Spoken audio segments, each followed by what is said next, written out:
Everyone who thirsts, come to the waters. Come and eat.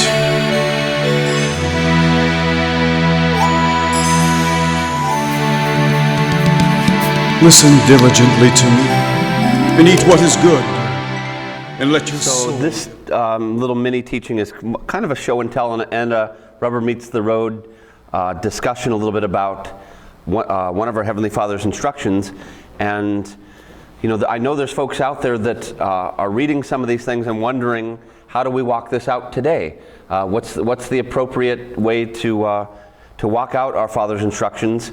And you know, you may be coming out of the church you were brought up in and everything, and you read about these things and you want to say, Father, I want every instruction you have for me. I want to learn from each of these instructions, and how do I do that?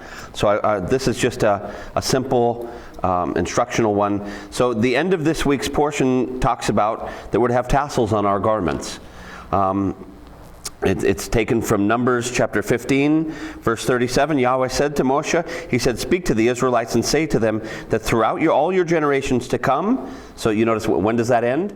It's pretty much, it doesn't end. Throughout all your generations to come, you're to make tassels on the corners of all your garments, with a blue cord on each tassel. And you will have these tassels to look upon, so that you will remember all the commands of Yahweh, and that you may obey them, and not prostitute yourselves by going after the lusts of your own hearts and your eyes. And then you will remember to obey all my commands, and will be consecrated to your God. So he tells us why we're doing it. You're doing it as a reminder. It's when you have tassels on your garments with that thread of blue in them, it's a reminder that you're not going to, because remember, he's a jealous God, and he wants our whole heart, and he doesn't want us seeking after other things, either of our flesh or you know, just things of the world and other things that are going to want to draw you in.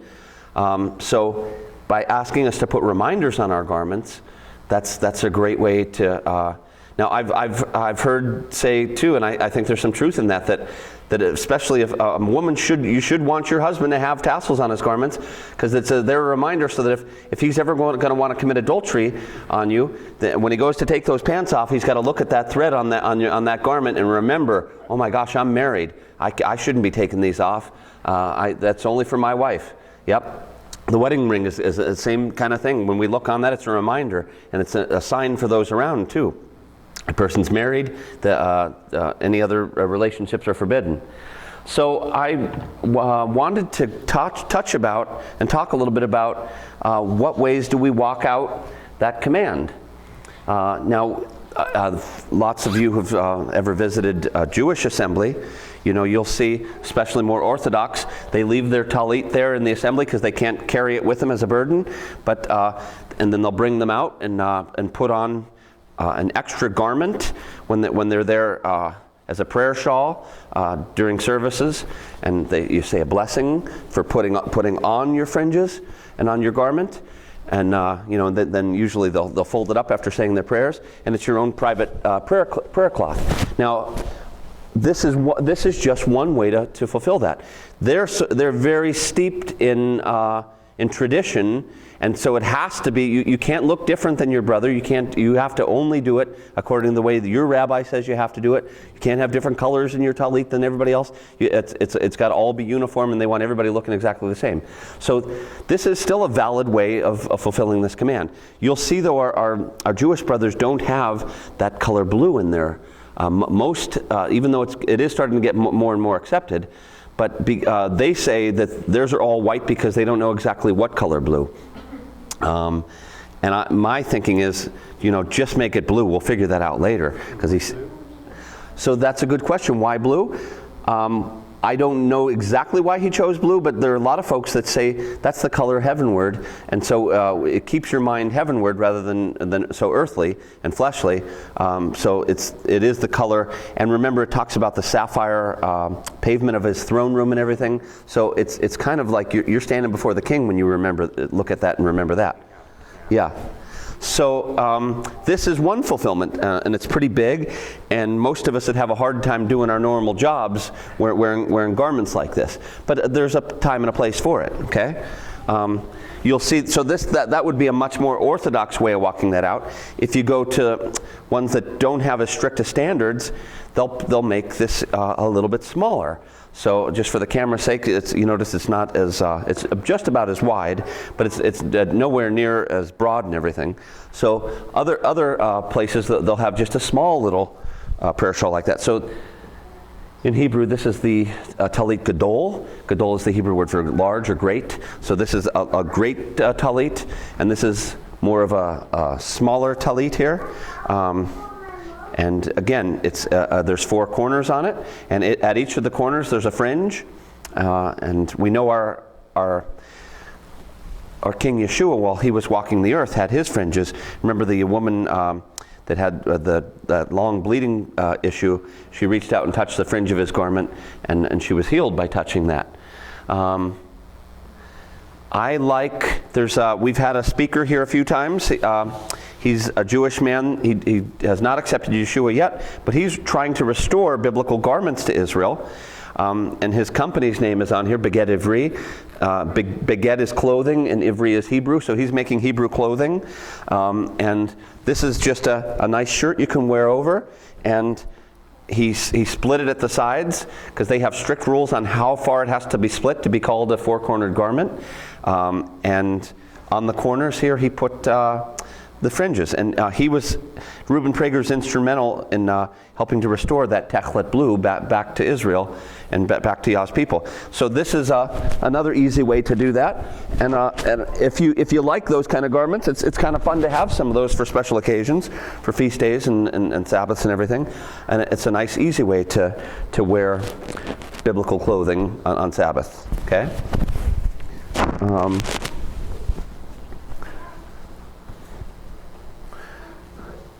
He also made these great big ones. Again, not real easy, because he felt that the more of a talit gadol would have been something much larger. So I've got, and it's more like the priest's outer garment that went over things. So this one goes over us, and again, at each of the corners there's a fringe, and so that's just more of like an outer garment. Stuff probably closer to some of the things they wore back in Bible days. Remember, you had to, if you took in pledge a person's garment, you had to give it back to them by nightfall, because that was the only thing they had to stay warm in that night. You know, we're not, back in Bible days, they didn't have Walmart where you can go and buy a shirt for $1. So we'd be so wealthy compared to what they were used to. You know, you had 1 or maybe 2 changes of garment. You didn't have a whole bunch of drawers and drawers for like we in America do today. So, you know, you had your garment was very valuable to you. It was your only separation between you and the environment, keep you warm. I brought along, so just so you know too, our brother Judah, they wear undergarments that have fringes, and usually they're just under their clothes for day-to-day wear. This one here is cotton. Hey, will you open my outer pocket there, Heidi? I have a wool one. So this would be a summertime talit, and so this is a katan, a small talit. And I haven't dyed these yet. So if you brought our brother Judah, they make lots of these, and it's a comfortable, easy way to wear. So that's the typical way they'll walk this out. This is your undershirt. And if you're in a place where it's acceptable, they'll let this part show out through, so that they tuck everything in except they've got the fringe sticking out. So when they're walking around, you can still see their fringe, but it's tucked in and it's underneath their clothes. Okay, so that's a talit katan, a mini talit, but it's a wearable one and easy to wear. Okay. You said you didn't dye it yet, so they all have to have the blue. I believe that to fulfill the command, they have to have a color blue. Yep. Now, you'll see folks in the biblical Hebrew roots movement tying them to their belt strings. Says, most of my clothes I wear don't have 4 corners. I'm getting rounder by the day, but it's There's easy ways. Nathan has a video on how to tie these, but I've got different ones, and I can pass a few of these around. But and I tie my knots so it has Yahweh's name there. Our brother Judah, they tie it so that it is the 613 commandments, because they feel that they're walking around with all 613 commandments. And just so you know, too, that number sounds big. As Nathan's brought up, there's way more than that. There's more than double that emphatic commands in the New Testament. So folks that say, oh, you're under the law, not under the law, the rest of that. And none of them are for every one person, you know. If I'm not a woman during her menstrual cycle and everything, that Torah law doesn't apply to me. Or, you know, there's lots of things that wouldn't apply to me that would apply to somebody else, or apply to only priests, or apply only to, you know, so none of us, all 613 apply just to us, okay? I happen to, you know, look online because I like hunting and I like outdoor activities and everything. And you can buy the ones that they issue for the Israeli military. Now I've dyed these, but they have a small talit katan that the soldiers wear, so that they're fulfilling the command. So those that are observant soldiers, this is your undershirt as a soldier, and you see on the corners there's fringes on there. Now they don't come blue. I went in, I found a nice blue magic marker that's almost the exact same color as Techlet, and so I went in and dyed my own with a magic marker to make it fulfill the command to make it have a thread of blue in there. I like this one. This was, and in fact, these are made over in Israel. There's widows and folks that are poor, and they put them to work doing different jobs and everything. So they go into the thrift stores and they find old ties. And what they did is, you know, if you take a tie and you just bend back that point on there and make it square, all of a sudden it's a four-cornered garment. Same thing on the other side. You bend it, fold it back. And what these ladies did is they tied little fringes on this tie. So if somebody's got a job where they have to wear a tie for a living, have to go to work and all, and I better not tie it in front of all you guys. With the stage fright or something, I'll for sure tie it wrong. But I'll pass some of those around so you can see that's another fulfillment of a four-cornered garment that folks can wear as part of their day-to-day activities and things to wear. I've been to different gatherings where people are selling different ways to fill this out, and you know, quite a few of you, I've seen a few of you in here wear these things. So this is just another simple way. This has some Velcro and it folds over your belt, and so it's a mini. That's about, you know, you're approaching about as small as you can get with a four-cornered garment with these, but you wear that over your belt, and again fulfills the command. So I'll pass that one around. And same thing, here's even smaller. So you're getting close to a postage stamp size four-cornered garment there. But, you know, this is even kosher for our Jewish brothers. I think Nathan or somebody I know was in the elevator and they said, hey, that's a kosher fulfillment of the instruction in the word, in the Torah. So, again, that gets pretty darn small. And I wanted to also kind of show that there's a lot of ways to tie these and everything. Years ago, I knew a man that was tying these like in a macrame kind of knot rather than the other kind of knot. So this is another knot series. And let me see. Yeah, he tied Yah's name in here because the Y is 10. The Hey is 5, and then 6 is the Vav, and then the 5 again. So that's a macrame style knot that you can write. It's all numbers. Each letter is a number. And then I also brought one that has, Nathan is a good teacher about the tabernacle and the colors of the tabernacle and the significance of all these things. So in here, I chose tabernacle colors to tie one with. So it's got a little bit of gold, a little bit of crimson, blue, and the purple. So as long as there's blue in there, it's fulfilling the command. Oh yeah, and this one I found some gold thread. So that's another example of ways to tie them to fulfill the command. For show and tell too, I also brought along, because if you order these online, you can find ones made over in the land of Israel that are 100% wool, and they come with that special dye, and so Nathan has teachings, and there's a lot of places. Even the guy that makes this has diagrams on how to tie your own, because it says you shall tie fringes on the borders of your garments. So that means that you're not to pay somebody else exactly. You can and still fulfill the command to a degree, but it's like the next level up is that you're doing the tying yourself, and you're tying the knots and remembering while you're tying. I wanted to say something. You mentioned about the wool. There's no place in the Torah that says it has to be wool. Right. That is a rabbinic tradition. In fact, it's interesting. If you look in the Hebrew, where I'll pass that one around. In Numbers, was it 15, where it talks about the this week's portion, yeah. This week's portion. The word wool is not in the Hebrew. It doesn't. In fact, if you look in the Art Scroll Stone Edition Tanakh, it adds the words wool, but it's not in the Hebrew. They added that in. They are adding, that's what's called scribal gloss. It's not in the Hebrew. I've looked it up. And so what they would do is whatever garment they were wearing, whether it was made out of linen or cotton or wool or whatever, in ancient times they would tie, and they found... Because remember, you're making garments on a loom, and you're adding threads. Yeah. So at the end of a garment, you just added that part in, and you wove it into the...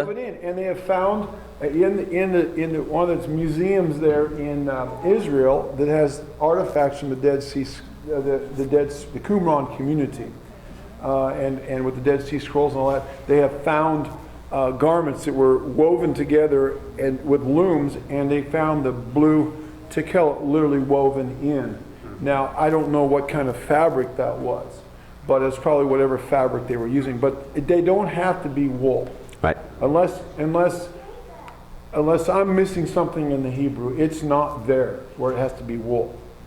The other thing I wanted to mention was that the rabbinic Jews, our brothers, we love them, hallelujah, but they're really, really strict on rabbinic tradition. In fact, if you don't follow rabbinic tradition, some of them have a really hard time with it. Well, I don't follow rabbinic tradition that goes against the word of Elohim. That's right. So it's the same idea of authorities. Yeah. And if their tradition lines up with the scriptures, that's great. If it doesn't, I really am not bound to follow the traditions of men. I answer to Yovan, not to a series of quote-unquote rabbis. We're not even to call men rabbis. So they jump the track on that one. That's a non-biblical tradition. Men are not to be called rabbi. Only Yeshua is to be called rabbi, and that's, go read that in Matthew 23, verse 6. Rabbi means my great one in the Hebrew. Yeah, none of us are my great one. Teacher. And so I have a real hard time with anybody, Jewish, non-Jewish, Messianic Hebrew roots, who call themselves rabbi, because it's a direct command, and there's no excuse you can give that gets around that direct command of Yeshua. But anyway, these quote-unquote sages take themselves very seriously, and that can be a good thing, that can be a bad thing, like everything.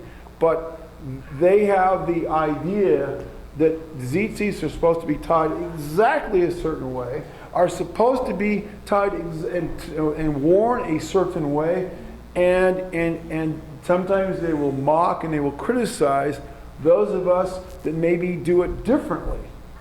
Now, as Dr. Joe was saying, the scripture only says it's got to be a thread in the corner of your garment, and it's got to be blue, and it's a special kind of blue. It's techelet blue, which is basically sky blue, the best we know. Sky blue or cerulean blue or whatever.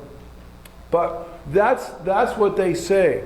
But then when you get behind the scenes and you look at the rabbinic debates about it, you'll find out they don't even agree what the blue comes from, what animal, the kilozone, whether it's a squid or whether it's a shell or whatever that was from the Mediterranean. They don't even agree. The Sephardic have a different way of tying it from the Ashkenaz. The Karaites have a totally different way. And so they don't even agree among themselves on these things. And most of us don't wear four-cornered garments. And I climb trees for a living. Try climbing a tree with a loose robe. Yeah. With a four-cornered garment. Working with chainsaws next to equipment that can suck your clothing in and might suck you in if you're not careful. You got to tuck your stuff in. You got to wear belts. They didn't have those kind of things. So we do the best that we can. And there's some rabbinic poobahs that just scorn the idea of wearing these things on your belt loops. Well, what are you going to wear them on? We're not wearing four-cornered garments. I've tried to wear them on four-cornered garments when I'm out working as a tradesman. It just doesn't work. Stuff gets caught. You got to tuck your shirt tails in, and it goes. So we do the best that we can. I like the Apostle Paul. This is me speaking, not Yehovah. I think he was more concerned, Yovan, when he gave that command in Numbers 15, he was more concerned that we have four on. And because they wore typically hand-loomed four-cornered garments that were like ponchos or like tunics or that kind of thing, he was more concerned. And again, this is not thus saith Yovan. This is after studying his word for 45 years and being a Torah scholar, if you will, in a loose sense of the word, on this subject, and doing this for many, many years and decades. I believe that the heart of Yehovah is to do the best that we can and to get the blue on us. Not just for the men, but also the women and everybody. This is for everybody. And I see a lot of women not wearing them, and I think they should be. Or as much as possible. And anyway, we'll do questions a little bit later. I don't have a problem with them on the belt loops. I have this is my mini talit here. I don't know if the camera can get this. And this is a four-cornered garment. And there's a talit. I passed some of those around. You got the talit. Yeah. You got this. Where's the talit? It's underneath all of it. Is it underneath? I showed everything on the video already. Okay. There's. Oh yeah, this talit. This isn't even what they wore in the first century. This is a rabbinic tradition, and it's a good one. But this is not what Yeshua was wearing. He was wearing a thing like this with a hole in it or a tunic. So this is a tradition that came along probably in the 1st or 2nd century. And there's a whole story behind that, why it had to come about. And it's all right. And, so garments and clothing styles change. And we do the best that we can. Now, these guys that people wear their shirt tails out, which I have a hard time with for me but hey, those of you that wear your shirts with your shirt tails out, you got a pretty good situation going. You can just tie strings onto the corner of your shirt tails, and it's gonna be like a 1st century tunic. And now the styles are changing, and as they do. And so, but some people will look down their nose, well, didn't tie this exactly the right way, or this or that or whatever, and you're not wearing the garment exactly. Some people say, well, it can't be a mini talit because it's got to be something that covers your body over the top of you. Well, maybe that's true, but that's not exactly. You really can't wear this thing. This is on my belt, and so okay, fine. The point is, this is a four-cornered garment, and it may not be covering my body, but I'm in a loose sense, I'm fulfilling command, and some rabbinical authorities accept this. Others don't. It's the old saying, 3 Jews in a room and 5 opinions. And we're all like that. So as I see it, just get them on. You wear them the best that you can. I actually have, because I wear Tzitzits every day, and I actually have these little tiny mini carabiners with Tzitzits on them, and they clip onto my belt loops here. They're not technically tied into my clothing. How am I going to weave them into my Carhartt jeans that I wear, or my cotton duck, or my shirts? And you can't. You can't do that. Well, some people will poke a hole. Well, then it rips, and it rips the fabric, And I've tried it all. You put it in their t-shirts and it rips. You do the best that you can. And that's all. I think the Father just sees the heart and sees his children doing the best that they can, and that's the main thing. Okay? Some people may disagree. You're welcome to. But that's my take, and I don't know, maybe you already said that, but I just wanted to, you're going to get a lot of criticism because he's showing you some different kinds of and some of these will fly in some circles, others won't. And it's between you and your Heavenly Father. And he says, the purpose is that when you look on these, that you'll remember the commands and you won't prostitute yourself. So if it's something you can see, then you can look on it, and it's going to be that reminder for you. I had two more examples. This one here is a wool one, and so, there are certain sects that will wear these wool ones no matter what time of the year. In fact, some of those guys have to have their black coat on and their black, no matter how hot it is out and everything, all year long. So, right, Tully Clothing. Yep. Gadol. Yep. And then lastly, like this linen shirt I found had little splits on the sides there. So my brain was thinking, well, that makes it a four-cornered garment for me. So all I did was poke little holes and tied some linen. So I kept the fibers the same, linen and linen, and I tied some linen. Now this has been washed quite a few times, so the blue's wearing out in there. But this one I thought fulfilled. So that's why I wore this today for this teaching, to show that that's another way you can walk it out. Did you bring your tie? Yeah, right here. I showed them that too, yeah.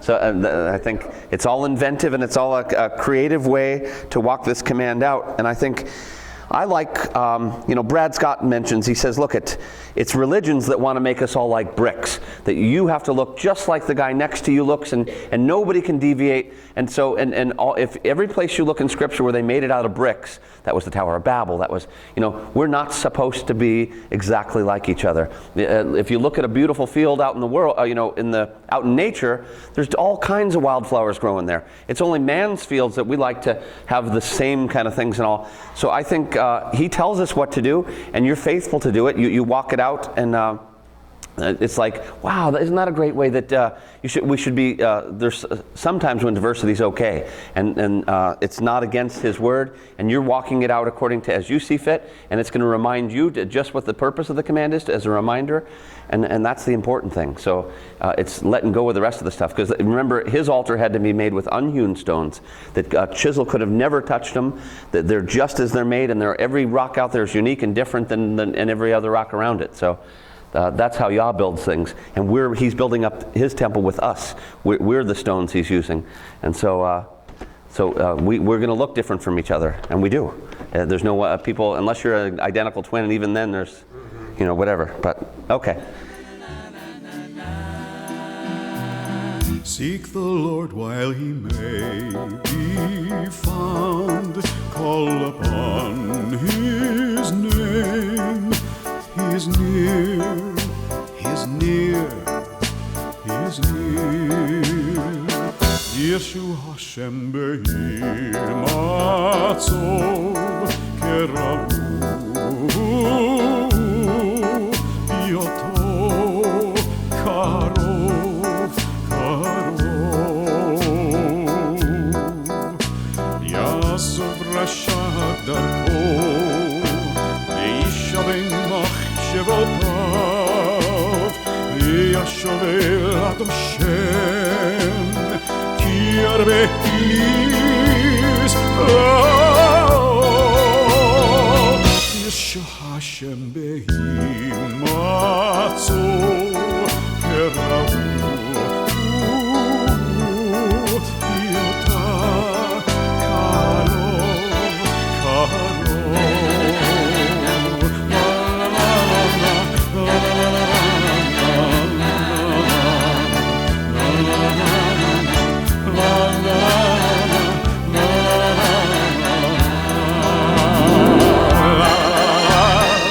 la la la la